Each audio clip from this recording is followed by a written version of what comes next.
അവഗുണങ്ങളെ പറ്റി കേട്ടിട്ടുണ്ടോ? അന്വേഷണം എന്ന് പറഞ്ഞു ബഹുഭുജങ്ങളുടെ അവഗുണങ്ങൾ. അതെ, ഒരു ബഹുഭുജത്തിന്റെ ഒരു ബഹുഭുജത്തിന്റെ അകത്ത് മൂലയിലുണ്ടാകുന്ന കോണുകളാണ് നമ്മളെന്ന് പറയുന്നത് അവഗുണങ്ങൾ എന്ന് പറയുന്നത്. പിന്നെ സുമയ എന്ന് പറഞ്ഞത് n വശങ്ങളുള്ള ബഹുഭുജത്തിന്റെ അവഗുണങ്ങളുടെ തുക എത്രയായിരിക്കും? -2 ആണ്. നമ്മൾ പഠിച്ചാണല്ലോ ആദ്യം ബോഡി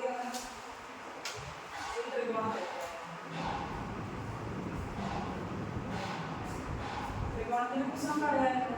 3 വശങ്ങളുള്ള ബഹുഭുജത്തെയാണ് നമ്മൾ എന്താ പറയുന്നത് ത്രികോണം എന്ന് പറയുന്നത്. പോയി നമുക്ക് ഈ ത്രികോണത്തിന് പേര് കൊടുക്കാം. ABC എന്നാണ് ഈ ത്രികോണത്തിന് നമ്മൾ കൊടുക്കുന്ന പേര്. ഈ BC എന്ന വശത്തിനെ നമുക്ക് ടിയിലേക്ക് നീട്ടി വരാം. ഇതിനകത്ത് എത്ര കോണുണ്ട്? 3 കോണുണ്ട്. ഇത് കൂടാതെ ഒരു പുതിയ കോണിന്റെ രൂപം.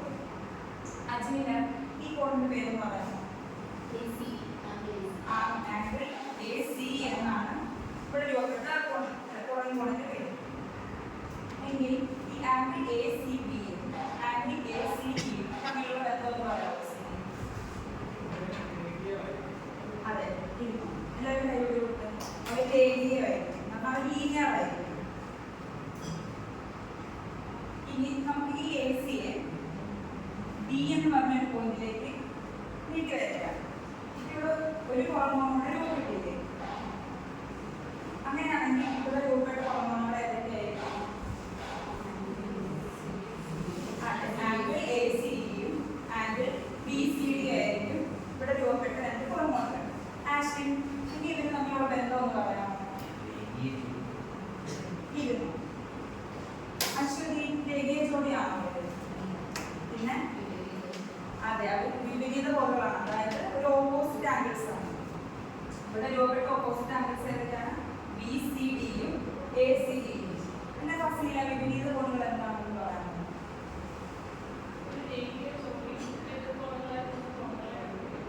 അതെ, എല്ലാവരും ഫസ്റ്റിലേക്ക് കാര്യം രണ്ട് രേഖീയമായ ഘടകങ്ങൾ കടന്നു പോകുമ്പോൾ രൂപപ്പെടുന്ന തുല്യമായ കോണുകളാണ് എന്ന് പറയുന്നത് രേഖീയ ജോഡി.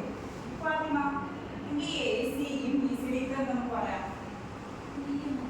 അതെ, ഇപ്പൊ എന്താ ഇത് നോക്കും. ആംഗിൾ ACD-യും ആംഗിൾ BCD-യും എന്താണ് പറയാം? അവർ തമ്മിൽ ആംഗിൾ ACE-യും ആംഗിൾ BCD-യും എന്താണ് പറയാം? അവർ തുല്യമാണെന്ന് പറയാം. ഇതെല്ലാം എന്ത് മനസ്സിലായി? രേഖീയമായ AD-യും B-യും അവർ തമ്മിൽ മുറിച്ച് കിടക്കുമ്പോൾ 2 വിപരീത കോണുകൾ രൂപപ്പെടുന്നു. അവ തമ്മിൽ എന്തായിരിക്കും? തുല്യമായിരിക്കും. ഒരു ബഹുഭുജത്തിന്റെ ഒരേ മൂലയിൽ രൂപപ്പെടുന്ന 2 പുറംകോണുകൾ എപ്പോഴും എന്താണെന്ന് പറയാം? തുല്യമായിരിക്കും. മനസ്സിലായോ? കാരണം ഒരു ബഹുഭുജത്തിന്റെ ഒരേ മൂലയിൽ രൂപപ്പെടുന്ന പുറംകോണുകൾ എപ്പോഴും തുല്യമായിരിക്കും. എല്ലാവരും മനസ്സിലായല്ലോ? ഇതിനെ സംബന്ധിച്ച് ബാക്കി നമുക്ക് അടുത്ത ക്ലാസ്